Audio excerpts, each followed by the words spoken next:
Si vous avez suivi la série Explosion, cette vidéo est faite pour vous. Vous avez été hyper nombreux à me demander ce qui se serait passé si vous aviez fait d'autres choix. Est-ce que le personnage aurait pu survivre? Est-ce qu'il aurait pu mourir dès le 3e épisode? Y avait-il une fin heureuse possible? C'est à ça qu'on va répondre. Juste avant de vous expliquer tout ça, j'aimerais vous préciser quelques trucs. Au début, je voulais vous raconter tous les choix en une vidéo. Pour tout bien vous raconter, il faut que je prenne un peu de temps. Donc, plusieurs vidéos. Commence pas à oublier des trucs, gars! La deuxième chose que j'aimerais vous préciser, c'est que malheureusement, vous verrez assez peu d'images de tout ça. Vous verrez quand même des images de reconstitution. Tout simplement parce que même si je m'imaginais la suite et là où on pourrait aller, j'attendais vos réponses pour tourner. Mais je vous fais confiance, vous avez de l'imagination et on va faire ça ensemble. Les coulisses d'Explosion, c'est maintenant! Tout commence ici. Un gars se promène.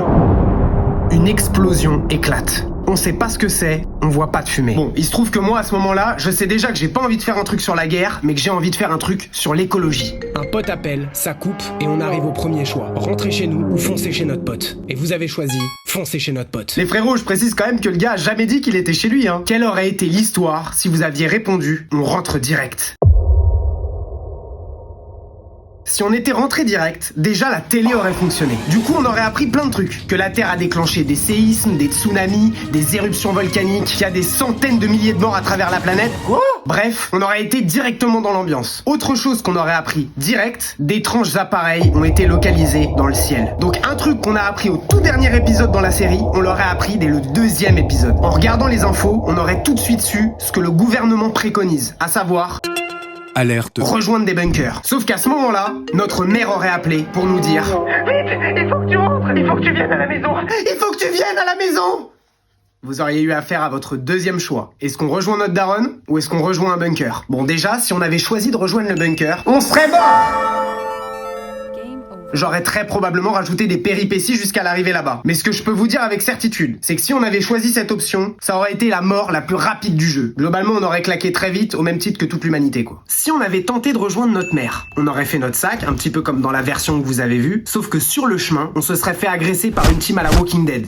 On se serait réveillé seul, avec un bras cassé, en plein milieu de la forêt. Mais on aurait été attiré par le bruit d'une foule. Et je vais volontairement laisser ce chemin pour plus tard parce qu'il y avait un autre moyen de l'atteindre.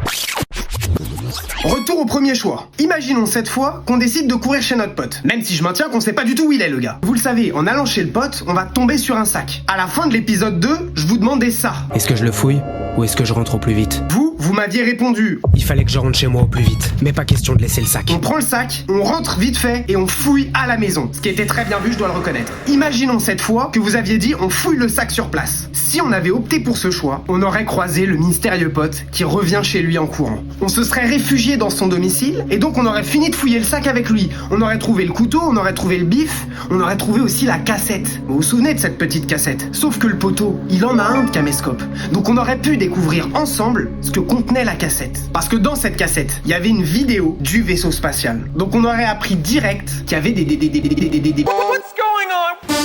putains de vaisseaux dans le ciel. Mais on aurait aussi découvert la voix d'une femme sur cette vidéo qui nous dit que ce vaisseau est un refuge pour les humains, qu'il faut vite y aller avec tous ses proches parce que c'est notre seule chance de nous en sortir. Ce vaisseau est votre seule issue dépêchez-vous. Bon, je reconnais, ça fait un peu quête jeu vidéo qui utilise un caméscope de nos jours. Mais c'est pas grave, c'est de la fiction. Bref, dans cette cassette, l'emplacement du vaisseau. Donc qu'est-ce qu'on aurait fait avec le poteau? On aurait pris sa bagnole et on aurait foncé en forêt. Arrivé en forêt, on aurait entendu une foule.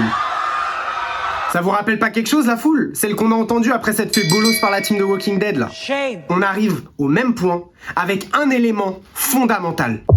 Le couteau. Là, on arrive à l'apogée de cet arc que vous n'avez pas connu, mais que je veux vous expliquer parce que, oui, il existait des fins heureuses possibles à cette histoire. Il y a donc la foule. On arrive avec le pote ou on arrive tout seul, peu importe, on tombe sur une foule hystérique qui est au pied du vaisseau. Oh mon dieu. Et on comprend très vite que tous les humains présents pourront pas être évacués. Du coup, qu'est-ce qui se passe? Une énorme baston. Je sais pas comment j'aurais fait ça, mais je l'aurais fait. Très probablement avec des images de films mélangées, bon, ou par petits groupes. J'aurais trouvé un moyen de le faire. Ou bien j'aurais fait appel à vous, et j'aurais organisé une méga baston dans les bois.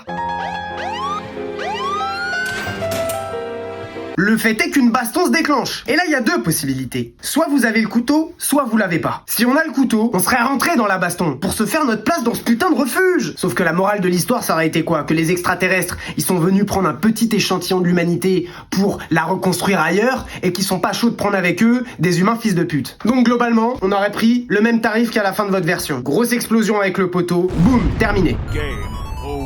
Si on n'avait pas eu le couteau, on aurait pris peur, on aurait esquivé la baston, et on aurait atteint une sorte de grande lueur blanche, un peu plus loin, qui nous aurait amené où ?